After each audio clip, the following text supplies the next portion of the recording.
Hey, I can see you so vibrant today. I think this is your favorite corner that you always mention to me about. So I'm Yes, loving it. yes, Archana. This is the topic, the conversation that we are going to have today. So I thought, let me set our background. And this is one place that I use whenever I want some peace of mind. So, like we said, our topic, the conversation that we are having today is some of our favorite books, our favorite picks from some last few years that we read and had an influence on me. What I can Yeah. connect to is initially during the growing up years, I was not a very avid reader. So all I can kind of share now is, I got into this habit of reading self-help books, wherein I could Yeah. actually pick up a book, open any chapter, and go about reading it. And that's how the entire habit has been built up, wherein I do love books. Let's go ahead Yeah. and talk about it. I think it'll be interesting. Every book tells a story. Every reader has his own story about the book. So I'll pick one of the most very common. I'm sure a lot of people have kids have read it. This is my recent book that I read in about 2018, I read to and it he amazing. read it in 2019. Yeah. Yes. So this is the subtle art of not giving a peep peep peep. This is by Mark Manson, and the book, the way it influenced me is that I've even recommended it to my two young daughters that I have. It gave me, as coach, we are in a habit of falling in the trap of this positivity all the time. So this was a good reminder for me to say that it's okay for all of us to have an imperfect life. There will be parts of life that will suck, and it's okay to live with accept your imperfections. And the most important part is choose your battle that you want to fight. So yeah, this is something that I read and I found it very hilarious and very funny light book to start with. So that is the first book that I will keep aside now. So my first book is Happier. Now, why happier? Because I think most of us, rather all of us, kind of are struggling to be happy, right? So either it's like happiness in either ways, it's like we need happiness all the way. So this is a book written by Ben Seher, and this is one of the books that I go to all the time wherever I feel down, which is very rare because he has taught us that happiness is a choice. You need to build it for yourself. None of the people around you can give you happiness but you. So I recommend this to everybody to pick it up, do share, do read, so that as all of us, we can be happier all the way. Well, this is the least I could have expected from you. You being the happiness program leader, I'm sure that would have been one of your picks. This So is the second book I'm going to pick is Connect the Dots by Rashmi Bansal. This is the book I read in 2009. In fact, this is something that helped me. It has these 20 inspiring stories of people who broke their barriers, who broke the stereotypes and pursued their passion, and just came out of their fears and pursued this passion to follow their path of success. And they're very very you can learn so much from this. And the tagline I love it: "Stay hungry, stay foolish," and it tells you that you don't have to be a great scholar to achieve great things in life.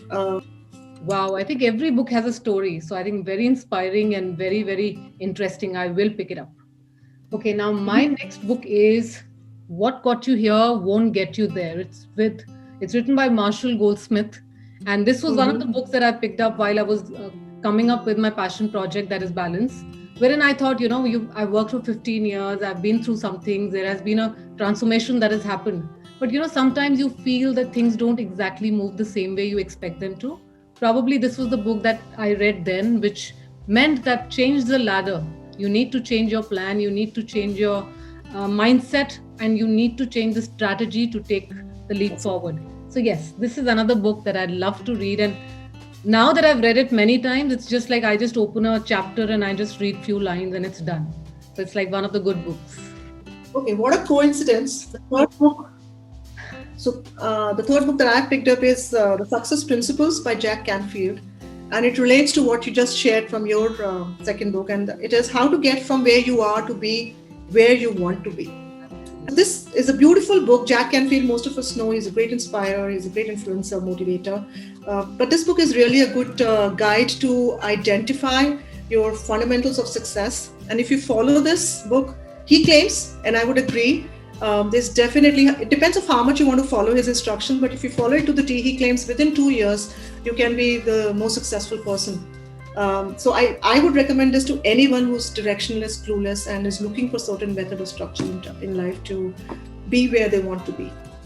So I have another one which is here, but I would really want to pick up something from the stack that is behind, because I think most of the books that we have spoken about, somewhere or the other, I think there is a link between both the books that we are kind of picking up one after the other. So I thought I'd pick up another book, which is, okay, this is Vanessa Wen Edwards. She is a body language expert, and she talks about how we can actually understand our body language and how we can understand the body language of other people. So why I like this book, again, why I like this book is because sometimes, most of the times we kind of read the body language of other people and we kind of either are like friendly with them or we get a little more submissive with them. Not understanding maybe our body language can also kind of restrict the other person to come and speak with us. So I think this book, especially, I think I read it for myself as to where and how can I keep improving so that there is a positive impact as to how we deal with people. So I think it is very, very important, and I think it should be a read for everybody, because as much as we can read other people, it is very, very important to read ourselves as to what we are doing and how we are doing and why we are doing with certain people, the body language that we do. So yes. Lovely. So I think in the interest of time, we have picked our best. So of course, there are so many other books that we are reading. So what are you currently reading, Archana? So anything that you're reading right now? So currently I'm reading this book, which is Predictably Irrational, which again talks about how so many things that we predict about ourselves and how things generally we predict as to how they're going to be. So I'm still reading it. I still need to know more, but I will definitely share it with all of you once I'm done with it. So what are you reading these days?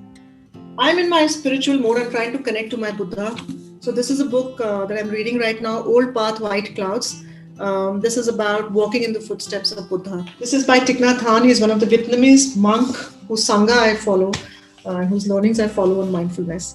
So, all right, I think time to wrap up this conversation. I hope everybody connects with our Bookomania that we have found. Like you said, I picked up very late in life all this reading habit. But whatever collection I have, I love my collection and I can't stop falling in love with the books. So 2021 is all about books. I am going to read so many books this year. I promised my. Maybe chapter by chapter, maybe page by page, but this is going to be a routine. Yes. So make books your friends, and on that note, we will connect next week, Archana. Copy. Cheers. See you next time. Bye. Bye-bye. See you.